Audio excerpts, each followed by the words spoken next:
ఇప్పుడు ప్రపంచ దేశాలన్నీ కూడా వినేష్ ఫోగట్ ఇష్యూ గురించి మాట్లాడుకుంటున్నాయి.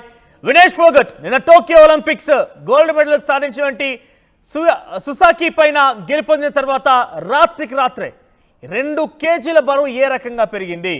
పైపెచ్చు ఈ బరువు తగ్గడానికి కోసం ఏం ప్రయత్నాలు చేసింది, ఎస్ అవి మీకు చెప్పబోతున్నా. రాత్రంతా వినేష్ ఫోగట్ చాలా ఎక్సర్సైజులు చేసింది. సుమారుగా ఆవిడ రాత్రంతా కూడా స్కిప్పింగ్, జాగింగ్, సైక్లింగ్ చేస్తూ వెయిట్ తగ్గించేందుకు ప్రయత్నం చేసింది. రాత్రంతా చాలా కష్టపడింది వినేష్ ఫోగట్. రాత్రికి రాత్రి 900 గ్రాములు తగ్గింది ఫోగట్. నిద్రపోకుండా జాగింగ్ చేసింది, స్కిప్పింగ్ చేసింది, సైక్లింగ్ చేసింది. శరీరం నుంచి ఇక్కడ మీకు చాలా ఇంపార్టెంట్ విషయం చెప్పబోతున్నాను. ఏకంగా తన బరువు తగ్గడం కోసం రక్తం సైతం తీసుకుందంట ఫోగట్. తన శరీరంలో నుంచి రక్తం తీసేసింది, అప్పుడు బరువు తగ్గుతానంటూ ఆవిడ ఆలోచించి ఉంటుంది. అందుకే తన శరీరం నుంచి రక్తం కూడా బయటికి తీసింది. జుట్టు కత్తిరించుకుంది. ఎంత కష్టపడ్డా ఆఖరికి 100 గ్రాములు, ఇక్కడ మీరు ఎగ్జాక్ట్గా 100 గ్రాములనే రౌండ్ ఫిగర్ చేసి కోట్ చేసి చెప్తున్నాం, కానీ 98 గ్రాములు మాత్రమే. ఈ 98 గ్రాముల అధిక బరువు ఉన్నందుకుగానే వినేషా ఫోగట్ని ఒలింపిక్స్ నుంచి ఒలింపిక్స్ అసోసియేషన్ తొలగించేసింది. ఆవిడకి అనర్హత వేటు వేసింది. ప్రస్తుతానికి ఈ ఇష్యూ ప్రపంచవ్యాప్తంగా చర్చనీయాంశం అవుతోంది. అయితే ఆవిడ నిన్న ఉదయాన్నే టోక్యో సంబంధించిన ఒలింపిక్స్లో గెలుపొందినటువంటి జపాన్ క్రీడాకారిణి సుసాకి, టోక్యో ఒలింపిక్స్ గోల్డ్ మెడలిస్ట్ రెజ్లర్లో ఆవిడని ఓడించిన తర్వాత ఓడించేప్పటికీ ఆవిడ గేమ్లోకి వెళ్లేందుకు వినేషా ఫోగట్ గేమ్లో వెళ్ళే సమయానికి కరెక్ట్గా 50 గ్రాముల లోపే, 50 కేజీల లోపుగానే ఉంది. అన్ని ఫిట్గానే ఉంది. అక్కడ గేమ్ ఆడింది, గేమ్లో విజయం సాధించింది. ఆ తర్వాత సాయంత్రం ఏం జరిగి ఉంటుంది?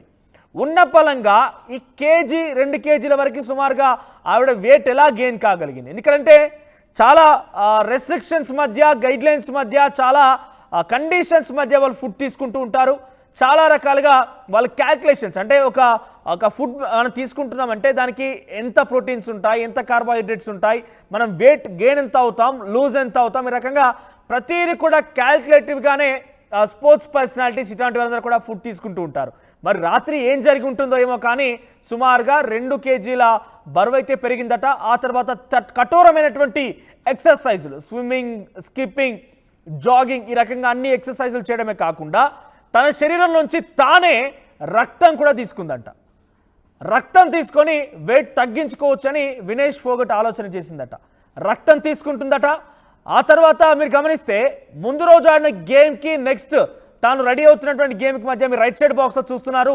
ఆవిడ ఫోటోస్ చూడండి ఒకసారి. హెయిర్ కట్ కూడా చేసుకుంది. సో హెయిర్ కట్ కూడా చేసుకున్న విజువల్స్ మనం చూస్తాం. ముందు రోజు తను గేమ్ ఆడినప్పటికీ photo right side, left side బాక్స్లో మీకు కనబడుతుంది, ఫస్ట్ బాక్స్లో. ఆ తర్వాత నిన్న సాయంత్రం తను ఎక్సర్సైజ్ చేస్తున్నటువంటి సమయంలో కావచ్చు, అక్కడ ఫొటోస్ మీకు దర్శనమిస్తున్నాయి. హెయిర్ కట్ కూడా చేసుకుందట. అయితే ఇన్ని చేసుకున్నప్పటికీ కేవలం 900 గ్రాములు మాత్రమే తగ్గగలిగింది. ఈరోజు మ్యాచ్కి రెడీ అవుతున్న నేపథ్యంలో మరొకసారి వెయిట్ టెస్ట్ చేసినప్పుడు 100 గ్రాములు, అంటే 50 కేజీల 100 గ్రాములు, 50 కేజీల 98 గ్రాములు మాత్రమే.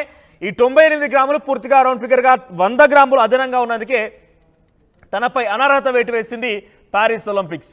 ఇక రాత్రంతా రెస్ట్ లేకుండా రక్తం తీయడంలో ఆవిడ ఆరోగ్యం కూడా విషమించింది. డిహైడ్రేషన్ గురైంది.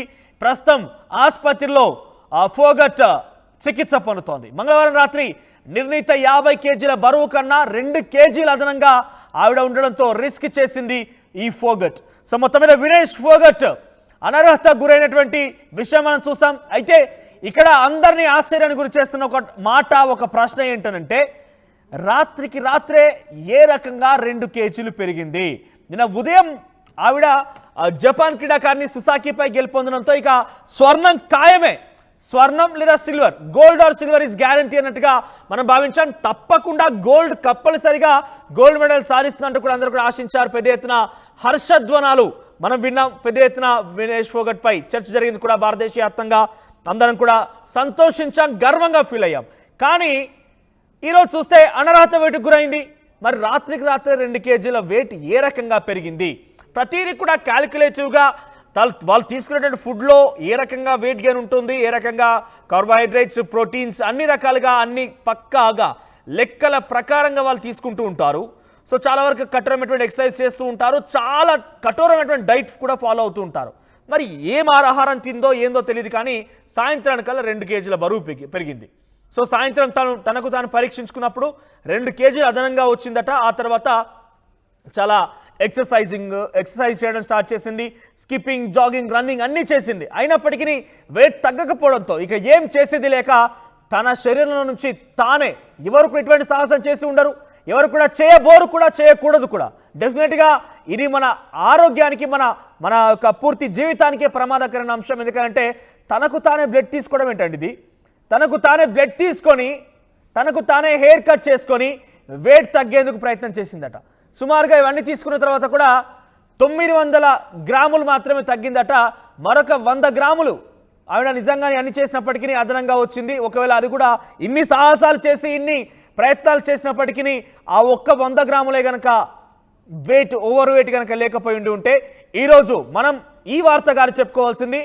ఈ వార్తగా చెప్పుకోకుండా మనం అక్కడ ఉన్నటువంటి వినేష్ ఫోగట్కి స్వర్ణం వచ్చింది, లేదా వినేష్ ఫోగట్కి సిల్వర్ పథకం వచ్చింది, భారతదేశ వ్యాప్తంగా ఒక పథకం వచ్చింది అన్నట్టుగా మనం వార్తలు చెప్పుకునే వాళ్ళం. కానీ ఇక్కడ 100 గ్రాములు అంటే కేవలం 98 గ్రాములు మాత్రమే, 98 గ్రాములు ఆవిడ అదనపు వెయిట్ రావడంతోనే ప్రస్తుతం ప్యారిస్ ఒలింపిక్స్ నుంచి ఆమెని అనర్హత వేటు గురి చేశారు.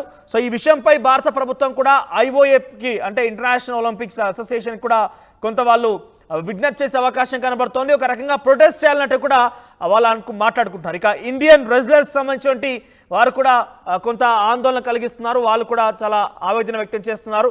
మరోవైపు ఇక్కడ ఏదైనా పాలిటిక్స్ జరిగాయా, లేదంటే ఇంకేదైనా జరిగిందా? ఏకంగా కొంతమంది బాక్సర్స్, అథ్లెట్స్ అందరు కూడా పలు విమర్శలు తావిస్తున్నారు. తనకు సమయం ఇవ్వలేదు, ఎగ్జాక్ట్గా వినేష్ ఫోగట్కి సమయం కల్పించలేదు. సమయం కనుక ఇచ్చి ఉంటే కొంత ఆ వెయిట్ కూడా లూజ్ అయ్యేది అన్నట్టుగా వాళ్ళు మాట్లాడుతున్నారు.